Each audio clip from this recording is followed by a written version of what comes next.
అయితే ఈరోజు ఇక్కడ రాజకీయాలు కాదు, మేమేం నిజంగా రాజకీయాల కోసం రాలేదు, రైతుల కోసం వచ్చాం. సమస్య ఇది బీఆర్ఎస్ పార్టీదా కాంగ్రెస్ పార్టీదా కాదు, సమస్య రైతులది. ఒకరిదా ఇద్దరిదా కాదు, ఈ రాష్ట్రంలో ఉండే లక్షలాది మంది రైతుల భవిష్యత్తుకు సంబంధించినటువంటి సమస్య. ఏ ముఖ్యమంత్రి అయినా ఏ ప్రభుత్వం అయినా ప్రజల కోసం పనిచేయాలి, రైతుల కోసం పనిచేయాలి తప్ప దళారుల కోసమో వ్యాపారుల కోసమో పనిచేయకూడదు. నేను ఈ ముఖ్యమంత్రి గారికి, వ్యవసాయ శాఖ మంత్రికి ఈ వేదిక మీద నుంచి, ఈ భూమి నుంచి మేము చెప్పేది ఒకటే మాట. రాష్ట్రంలో ఉండే లక్షలాది మంది పండ్లు పండించేటువంటి పండ్ల తోట రైతుల కోసం ఆలోచించండి తప్ప ముగ్గురో నలుగురో దళారుల కోసం వ్యాపారుల కోసం ఆలోచించొద్దు అని చెప్పి ప్రభుత్వాన్ని కోరుతా ఉన్నాం. వాస్తవానికి ఈ భూమి తీసుకోవడానికి మా సుధీర్ రెడ్డి గారు చక్కగా చెప్పారు.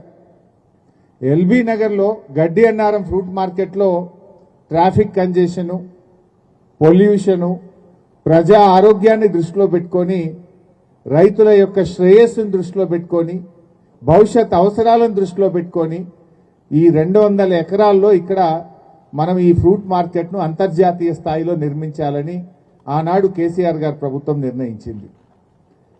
ఈ 200 ఎకరాలు సేకరించడానికి పెద్దలు పాపం కిషన్ రెడ్డి గారు చాలా కష్టపడ్డారు. భవిష్యత్తు కోసం, రాష్ట్రం కోసం, లక్షలాది మంది రైతుల కోసం పాపం కిషన్ రెడ్డి గారు ఎంతో కష్టపడి ఈ భూమి సేకరణలో ఆయన సహకరించారు.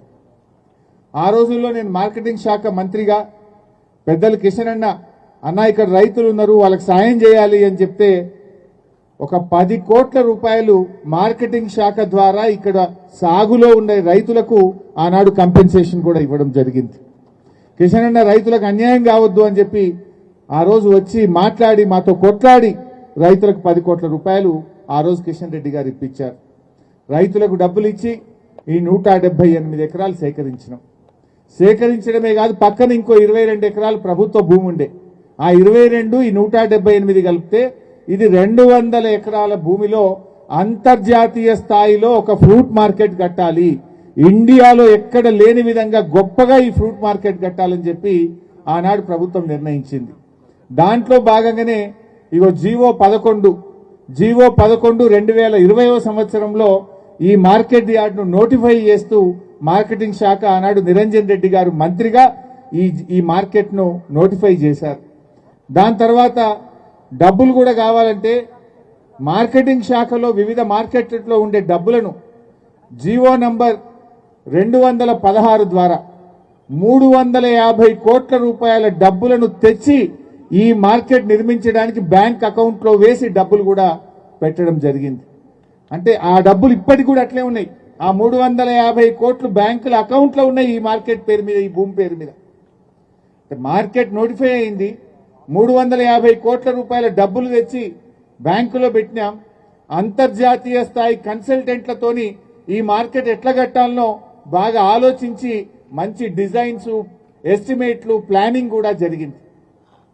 ఎక్కడ కోల్డ్ స్టోరేజ్ ఉండాలి, ఎక్కడ ఎక్స్పోర్ట్ మార్కెట్ ఉండాలి. ఫ్రూట్స్లో కొన్ని విదేశాలకు పోతుంటాయి మన హైదరాబాద్ ఎయిర్పోర్ట్ ద్వారా.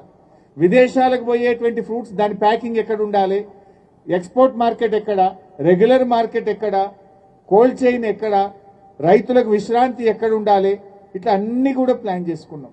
ఫ్యూచర్లో ఇక్కడనే మా సుధీర్ అన్న చెప్పినట్టు పక్కనే ఫ్లవర్ మార్కెట్ రావాలి, ఇంకొక పక్కన ఫిష్ మార్కెట్ రావాలి, ఒక పక్కన ఫ్రూట్ మార్కెట్ రావాలి. అద్భుతంగా దీన్ని నిర్మించాలని చెప్పి ఆనాడు కేసీఆర్ గారు ప్లాన్ చేసిండ్రు. మన అధికారులు పోయిండ్రు, ఆస్ట్రేలియాకు పోయిండ్రు, వివిధ దేశాలు, వివిధ రాష్ట్రాలు కూడా తిరిగి వచ్చిండ్రు. ఎక్కడ ప్రపంచంలో ది బెస్ట్ ఫ్రూట్ మార్కెట్ ఉన్నది, అట్లా మనం ప్రపంచంలో ఇంటర్నేషనల్ స్టాండర్డ్స్ లో ఈ మార్కెట్ కట్టాలని చెప్పి 1000 కోట్ల రూపాయలతో డిపిఆర్ రెడీ చేసినాం.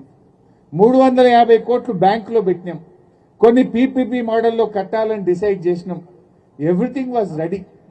భూసేకరణకు కూడా చాలా టైం పట్టింది. మధ్యలో 2 ఏళ్లు కరోనా వచ్చింది. అయినా కూడా ఇది కట్టి తీరాల్సిందే. ఇది ఇప్పటికి కాదు, 100 ఏళ్ల భవిష్యత్తును దృష్టిలో పెట్టుకొని ఈ అంతర్జాతీయ స్థాయి ఫ్రూట్ మార్కెట్ ఇక్కడ కట్టాలని కేసీఆర్ గారు ప్రభుత్వం నిర్ణయించింది. ఎందుకంటే రాష్ట్రంలో లక్షల మంది రైతులున్నారు. మామిడి కానీ సపోటా కానీ రకరకాల పండ్లు పండించేటువంటి రైతులు ఉన్నారు. కొన్ని పండ్లు మహారాష్ట్ర నుంచి, కర్ణాటక నుంచి, ఇతర రాష్ట్రాల నుంచి కూడా మనకు దిగుమతి అవుతా ఉంటాయి. ఈ ఔటర్ రింగ్ రోడ్ నుంచి చక్కగా ఫ్రూట్ మార్కెట్లకు వస్తాయి. సిటీల కాలుష్యం ఉండదు, లారీల గొడవ ఉండదు, ప్రజలకు ఇబ్బంది ఉండదు, ఆరోగ్యం దెబ్బతినదు, రైతులకు ఇబ్బంది ఉండదు, అందరికీ మేలైతుందని చెప్పి ఇక్కడ మార్కెట్ కట్టాలని ఆనాడు కేసీఆర్ గారు నిర్ణయం తీసుకున్నారు. మరి ఏమైంది ప్రభుత్వానికి? డబ్బులు రెడీ, భూమి ready, design plan estimate ready, tender పిలిచి ముంగడి పోవాలి కదా.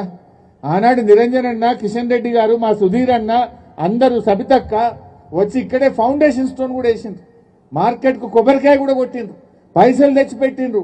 పని ముంగడి తీసుకుపోమంటే ఇప్పుడు భూమిని అమ్ముతామంటున్నారు. ఈ భూమిని మింగే కుట్ర చేస్తా ఉన్నారు, ఈ భూమిని మాయ చేసే ప్రయత్నం చేస్తా ఉన్నారు.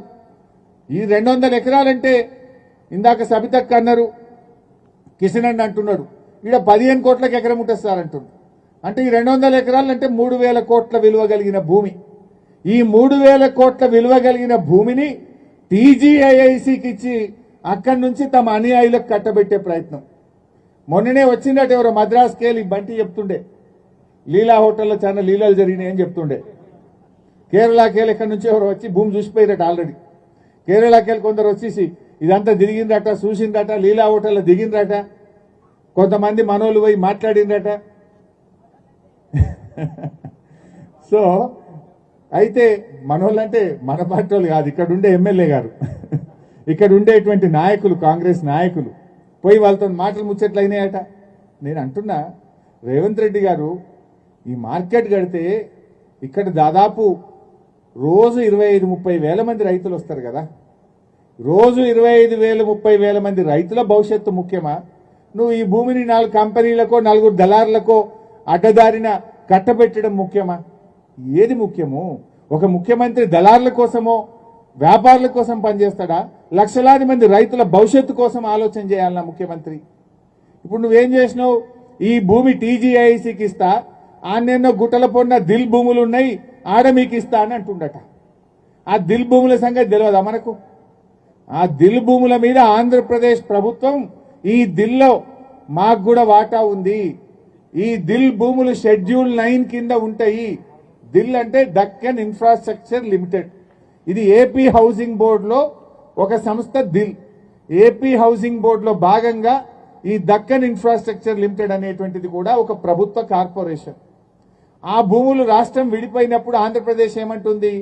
ఈ ఏపీ హౌసింగ్ బోర్డు భూముల్లో, ఈ దిల్ భూముల్లో మాకు కూడా వాటా ఉంటది, జనాభా ప్రాతిపదికన ఈ భూముల్లో మా లెక్క మాకు రావాలి అని చెప్పి కేంద్ర ప్రభుత్వం దగ్గర ఫిర్యాదు చేసిండ్రు. మన తెలంగాణ హైకోర్టులో కూడా కేసేసి ఒక ఆర్డర్ తెచ్చిండ్రు. ఇలా థర్డ్ పార్టీ ఇంట్రెస్ట్ ను క్రియేట్ చేయొద్దు, థర్డ్ పార్టీకి భూములు కేటాయించొద్దు అని హైకోర్టు ఆల్రెడీ ఆర్డర్ ఇచ్చింది. ఆ భూములు ముట్టద్దు అని చెప్పినాక ఇప్పుడు ఏం చేస్తుండ్రు? ఈ భూమి మొత్తం మేము ఎవరికో దళారులకు అప్పచెప్తాం, మీరు పోయి ఆ దిల్ భూములలో మార్కెట్ కట్టుకోండి అంటుండ్రు. అంటే ఆ భూమి వచ్చేది లేదు, మార్కెట్ కట్టేది లేదు. ఇది మాత్రం అమ్మక దొక్కుతాం. ఇప్పుడు ఆ దిల్ భూములలో ఎంత పంచాయతీ ఉన్నది?